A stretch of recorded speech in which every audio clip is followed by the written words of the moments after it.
to Velocity Podcast. Today I am very excited because this week marks my 7th anniversary as Purple Bean Media, and I am here with 7 lessons that I've learned over the last 7 years. So let's dive right into it. First of all, if you're considering starting a business, do it. It's the best. So 7 lessons I have learned in business. Number 1, no one loves talking about themselves. It's uncomfortable, whether you're in a networking setting, whether you're online on a camera, it just doesn't feel right. But when people do that, they end up hurting themselves. Here's the thing, you need to be able to talk about yourself. You need to be able to talk about your service or your products, and you need to be able to point people in the right direction. They need to know where they can go to learn about you, to buy your product or service, how to contact you. So many people are not good at just at talking. One of the best things I ever did for my business happened within the first week of my business. I joined a networking group called Brand Business Builders, and every single week we have to get up and for 1 minute talk about ourselves. For some people it comes a little more naturally, they're more outgoing, they're extroverted, whatever, they're used to talking in front of people. For me, it was nerve-wracking. I literally would write down what I was gonna say, and I would be shaking, and I'd be like, it was a painful process. But after a while, weekly, getting up and doing it over and over and over again, it became second nature. So then one thing I really noticed, so then it became a little more comfortable when I was in this familiar group with the people I see every single week. And then when I went to other networking things, or I met people through work, or just like hanging out with friends or whatever, and someone said, what do you do? I have this quick little elevator pitch that I say without thinking. I don't stumble over my words. I don't wonder what I do. I'm not like, I don't know what to share, what to say. I know exactly what to do. Hey, my name is Sherry Berna. Yeah, I own Purple Bean Media, which is a digital marketing company. If you ever want to grow your brand, increase your sales, get that phone ringing, we can help you do that by getting eyes on your brand. Just connect with me. My website is purplebeanmedia.com. All my information's on there. That's basically the gist of it. It's really easy. It's really second nature. But again, because it's not comfortable to always be talking about yourself, or, really, how often do you practice that? How often do you meet new people?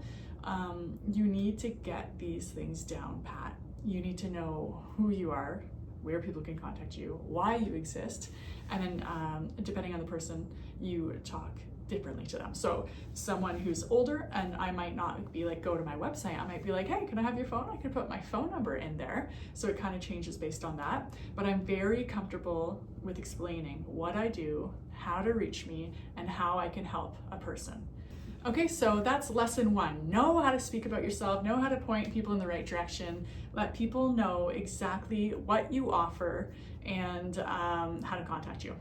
Lesson number 2 is something that I knew going into this, but it became very evident in my years for myself and for watching competitors, from watching other businesses grow. Number 2, brand is everything. Brand is everything. A good brand is why people are spending $30 on a pair of Nike socks versus $2 or $6. Think about it. Everything we do is driven by brand. So something I talk about often, and if you've ever heard me speak, you've probably heard me speak about this, the mere exposure effect. So the mere exposure effect is we like something just because we see it often. So the example I always use is you go to the gas station, you get your gas, you walk in, and you're like, you know what, I'm gonna get a drink. So you turn towards the wall of 1,000 drinks. Do you actually look at all the drinks? I don't. I walk in and I narrow it down to, I know what I'm grabbing, a nice cold Coke. And that's what I get every time. I've never sat back and been like, oh my gosh, they have like 17 brands of water. Oh my goodness, they have lots of cola, not just Coke. Gatorade, Prime, whatever. I never do that. I go to what I'm familiar with. This is the essence of brand. People go with what they're familiar with. The other part of brand is just, you might have a solid brand where you're like, hey, people are willing to pay for quality, my quality product or my quality service.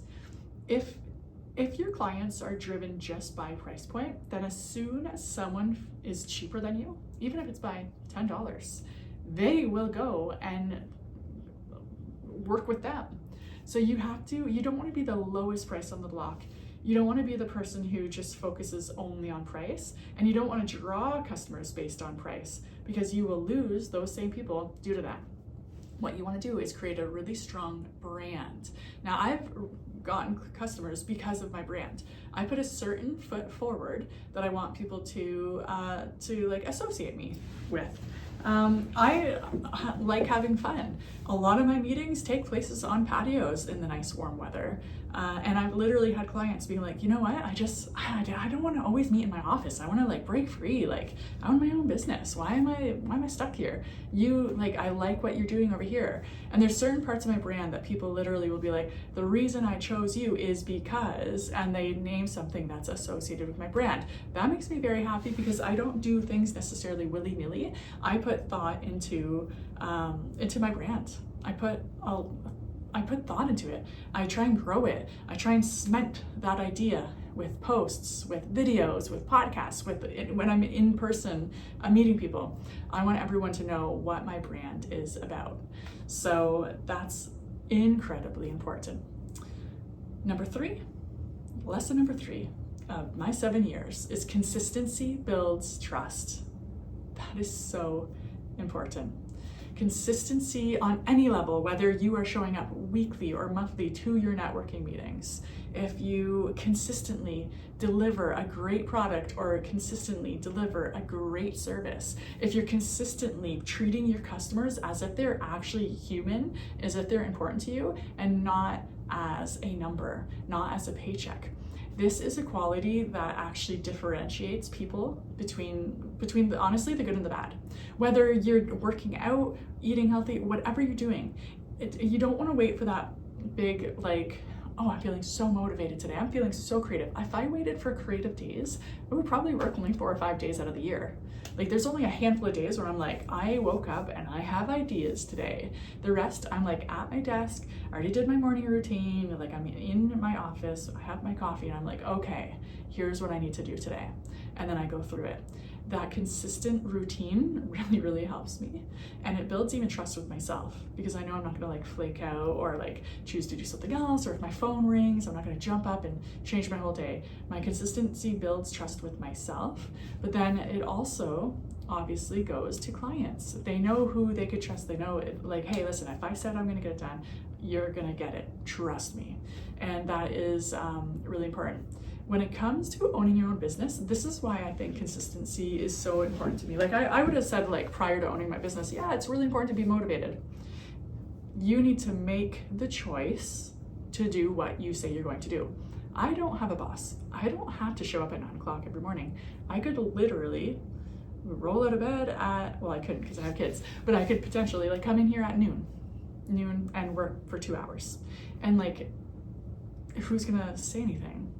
Right? Well, I know I can't operate like that.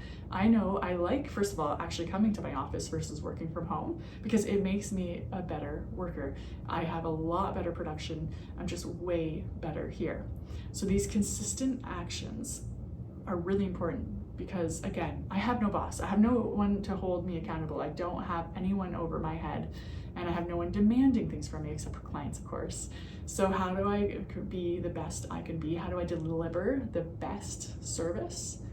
I'm consistently showing up. I'm consistently, putting my best foot forward. I'm consistently always learning, Just so many things. Consistency is the name of the game. And at the end of the day, that's what will build trust with your clients. If you're constantly delivering high quality products or services, then when they call you again, they're not going to wonder. They're not going to haggle over the price. They're going to be like, no, she consistently shows up. I know she's going to do it.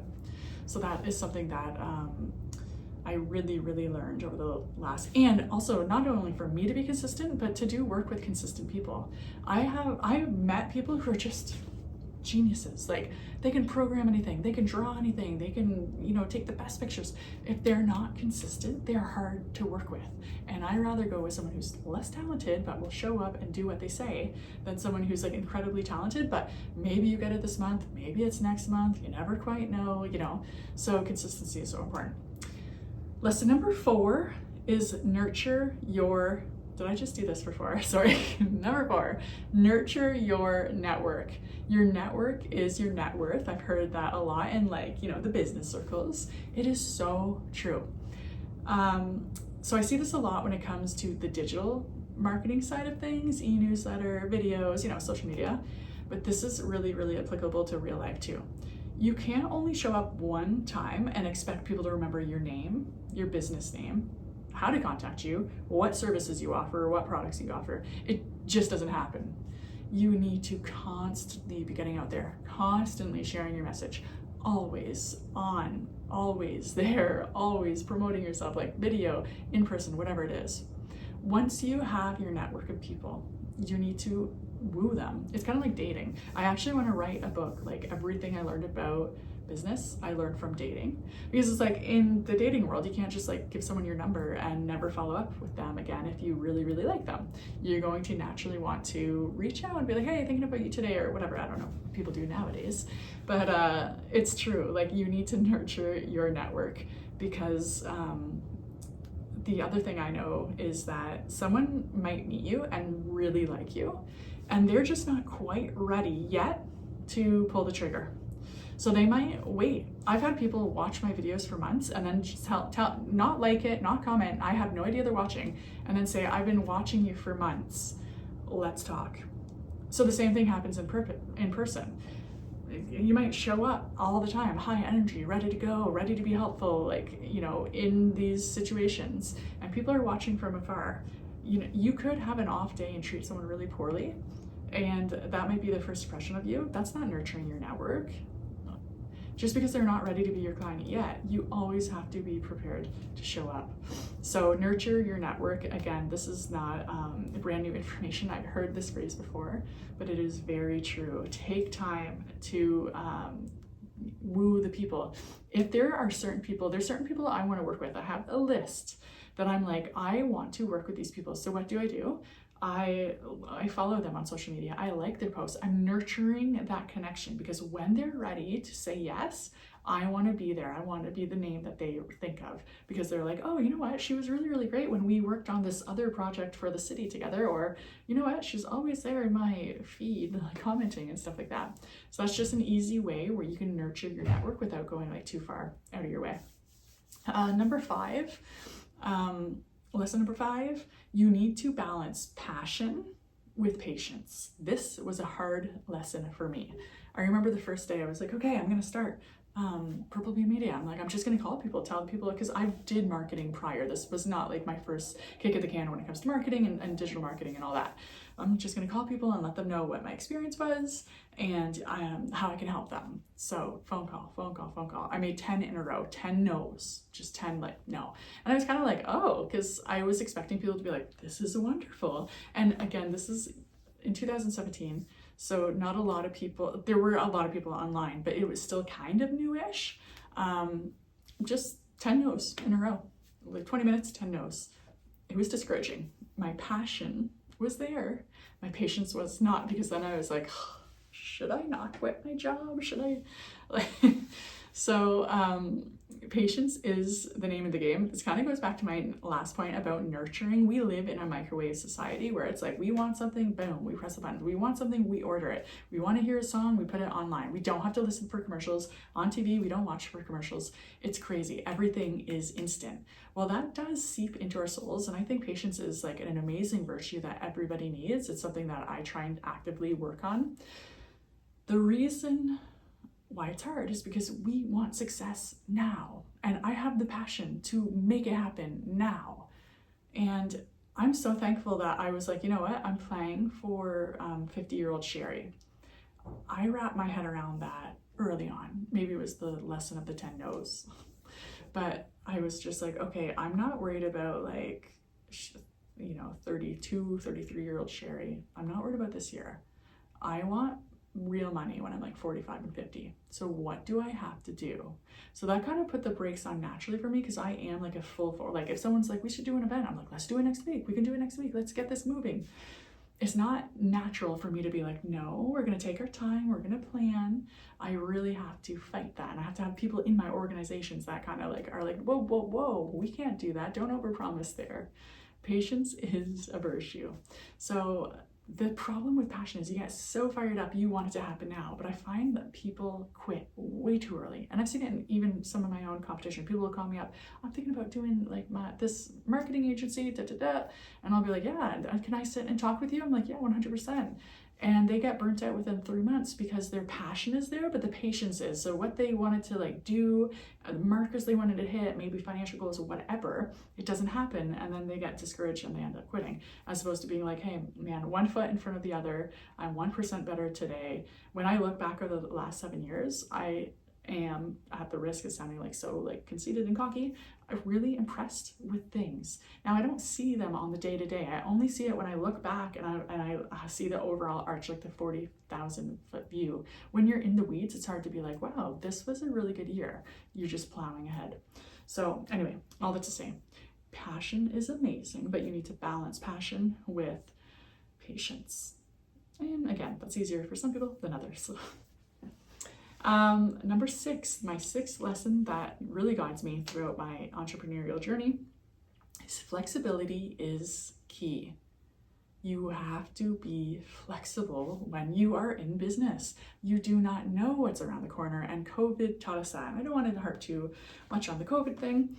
That was a year where 2020 was like all of a sudden everything changed. Hey, you can't go to the office, this is happening, you got all this stress, you have all this panic that's in the world around you, whether or not you're panicking, it's still there. And just being flexible was such a character trait that has really helped me. The people who needed the structure and they needed like 1 + 1 = 2, they had a hard time adjusting, or in general, they have a hard time adjusting when things don't go exactly their way. But listen, when you're in business, guess who you're dealing with? Other people. You're dealing with other people in business, whether it's employees or whether it's your clients or whoever's selling or customers, you're dealing with people. When you deal with people, you need to be flexible, because people don't necessarily they're not robots. They don't necessarily stick to the structure or whatever. When it comes to flexibility, and this is what I look for even when I'm looking at clients, I want a little bit of flexibility. I want people to be able to move a little bit without it kind of like sending anyone into a tailspin. Flexibility is one of the most important traits. I honestly think, I want to even say human traits. I don't know, I might be speaking too boldly. I haven't really thought about that. But you got to move. You got to roll with the punches. You know what? Today I had a plan in mind. It got sideswiped. Last week, a huge server went down, huge server. Well, guess what happened? I think it was a Thursday. Guess what happened to me Thursday? I had in my calendar, I'm going to do this. This is happening here. This is happening here. I'm going to do this, whatever. I had my little to-do list. A server crashed, which means people's emails went down and people's websites went down. Now, I wasn't like, guys, I don't have room today because I have a to-do list that I really want to get done. I'll deal with it next Wednesday. No, I had to be flexible because this is really important, and shift things around to get everybody's website back online or whatever.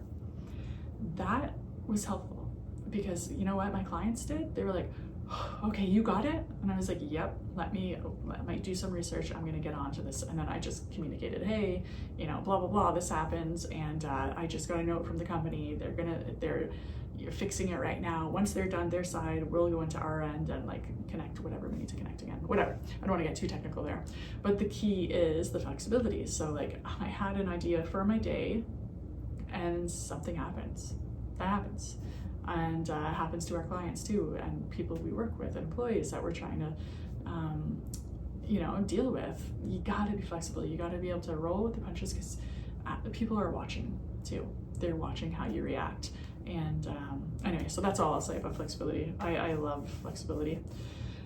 And lesson number 7, and this is a huge one for me, is you will grow when you stretch yourself. If you stay in your little box, you won't grow as a person, as a business. like anything. I always tell people I'm an introvert, and they're like, no, wait, like I see you here, I see you there, you're talking here, you have a video, whatever. I'm like, no, I'm an introvert in an extroverted role. I literally told someone that today. I'm an introvert in an extroverted role, which means I have to stretch myself. You know, the first time I walked into the Brand Business Builders meeting, I took like a huge deep breath and I was like, what am I gonna talk about with all these strangers? And went into the meeting. And you know what? It was hard. And it wasn't exactly like a fun time because it was intense. And again, I'm an introvert. I don't love meeting new people. The next week, it was still hard. The following week, still hard. And then finally, it just got a little bit easier because then I knew some people's names and I'm comfortable when I walk into a room and I know people. And then I was like, okay, I'm gonna try this again. I'm gonna go to a chamber meeting. And went into guess what? I took a big deep breath and I'm like, if I meet one new person, that's a win for me. So I constantly was stretching myself. Now I still kind of have like moments where I'm like, take the breath, go meet a new person. But honestly, it got a lot easier because I stretched myself. I pushed myself. I was like, listen, hey, you want money, you got to do hard things. Do hard things. You can do it. Don't use yourself as an excuse. Don't put yourself in a corner. Yeah, you might be an introvert. Push yourself out there. Hey, you're an extrovert. Zip it and actually listen for once in your life. Try new things because I'm telling you, you will grow not only as a person, but as a business. If I stayed in my little box, I know exactly where I would be. I'd be still in year one making, I don't know, like $30,000. You need to grow. You need to try new things. And you know what? If this isn't working or you're at a standstill and the status quo is not like helping you grow, shift. So some people are really good at networking in person and they don't do video. Push yourself, get on camera, do something different because then you're gonna get different results. Yeah, status quo, yeah. If you have these things in practice and they like help you and whatever, great. Just add something new to the mix. And I challenge myself, I won't say monthly, but like a few times a year, I wonder, okay, have I tried, you know, am I just doing the status quo? Am I just doing what I'm doing? Like, is this a good ROI? Should I be, you know, trying something else? And then I'm like, okay, I'm going to try this. My podcast, I know I'm not a podcaster. I know my setup's pretty basic. I'm no Joe Rogan or anything like that. But I'm like, you know what? Just do it. It's going to give you content. It's going to get eyes on you. You're going to be able to interview cool people and meet people who like have different views on things and can teach you some things. It will grow your network because of that. There was a ton of reasons to do this. Now, to take time out of my schedule, to edit, to upload, to remember to do it, to make the appointments, to have something to say when I'm talking to a camera and not to anyone else for 20 minutes is hard. But I stretched myself. If you go back to probably watch the first podcast, I'm sure it's really horrible and chunky and probably I'm like, you know, grasping at straws to talk. Now it's I think I'm 39, maybe this is my 40th episode in. It's a lot easier to just make it happen, press play. It's a lot easier to edit. Stretch yourself, you will see the results. So I hope those 7 lessons helped you. I'm looking forward to 7 more. I can't wait to keep going on this entrepreneurial journey. I've absolutely loved it. And I tell people all the time, if you're thinking about starting a job, like a side hustle, or like you're jumping off the cliff and going both feet in, come talk to me. Not for marketing per se, but just because I want to encourage you and help you along the journey. It is an amazing one. And there's a lot of lessons I've learned, but these are the 7 that came to my head when I was preparing for this. And yeah, 7 years, Purple Bean Media. And it's going better than I imagined. And thank you for watching. If you, like I said, need anything, message me.